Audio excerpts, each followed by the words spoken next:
Welcome back. Now a Bloomberg exclusive. Joining us now is United Nations Secretary General Ban Ki-moon. He has made clear that one of his top priorities is to position the UN as the global leader in combating climate change, ending the humanitarian crisis in the Darfur region of Sudan, and finally improving internal UN management. Mr. Secretary General, welcome to Bloomberg News.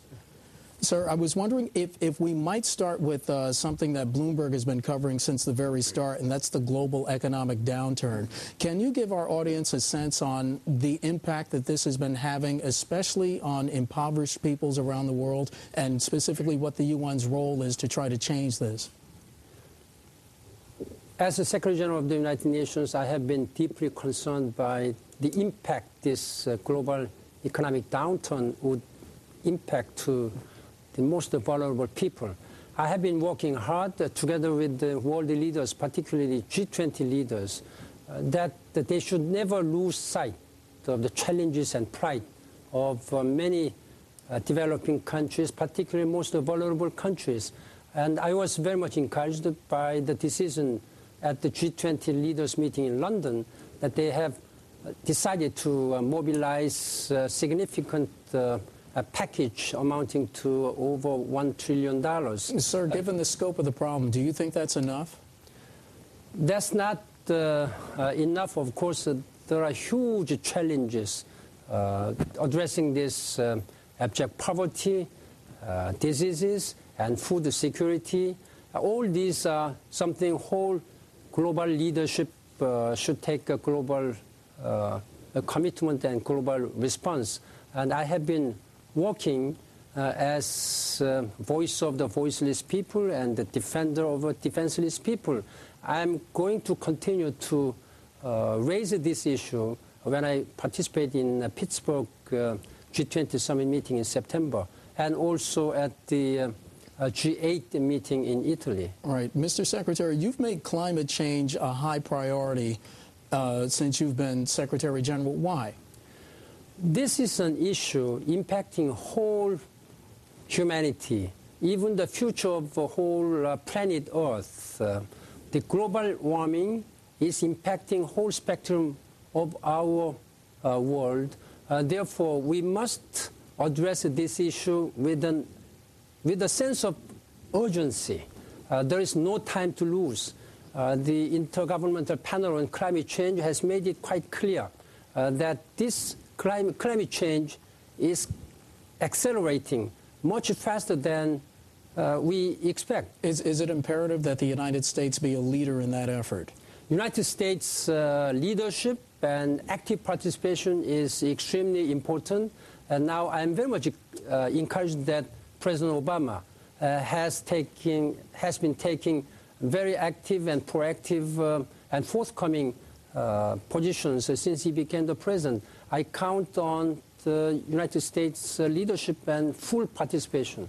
Mr. Secretary, let's talk about President Obama's recent speech in Cairo. He talked about the Israeli-Palestinian situation. Was the speech forceful enough? Did enough people seem to hear what the president was saying? And are you hopeful that they can follow up on what was done in Annapolis and maybe come to a two-state solution? It was a historic and fantastic speech, which will have huge and immense impact all throughout the region and beyond. I'm sure that this will be a new beginning of a new era in the Middle East peace process. Is this what a lot of people are saying? They're calling this a golden opportunity to get something done. Do you see it that way as well? Of course, I fully agree, and we must not lose this opportunity. I've been urging the leaders in the Middle East, particularly those leaders in Israel and Palestine and key Arab partners to fully engage and to fully seize this moment. Mr. Secretary, just within the last few weeks, North Korea has been conducting nuclear tests. How concerned are you about those tests and about proliferation of nuclear weapons in general? I'm most deeply concerned about what North Koreans did, test nuclear weapons and also launch missiles recently. It has very serious negative implications not only on the Korean Peninsula and in the region, but all global nuclear disarmament and non-proliferation. Security Council should come out with a strong and unified message to ensure that this will not happen again. And I'm urging again that DPRK should refrain from taking any further negative actions. And I'm convinced that the Security Council will be united in coming out with the very strong measures to ensure, to prevent the proliferation of nuclear weapons. Mr. Secretary General, the humanitarian crisis in Sri Lanka, is the world community doing enough to deal with that? I have been mobilizing all necessary humanitarian agencies, both inside the United Nations and outside the United Nations through international humanitarian workers.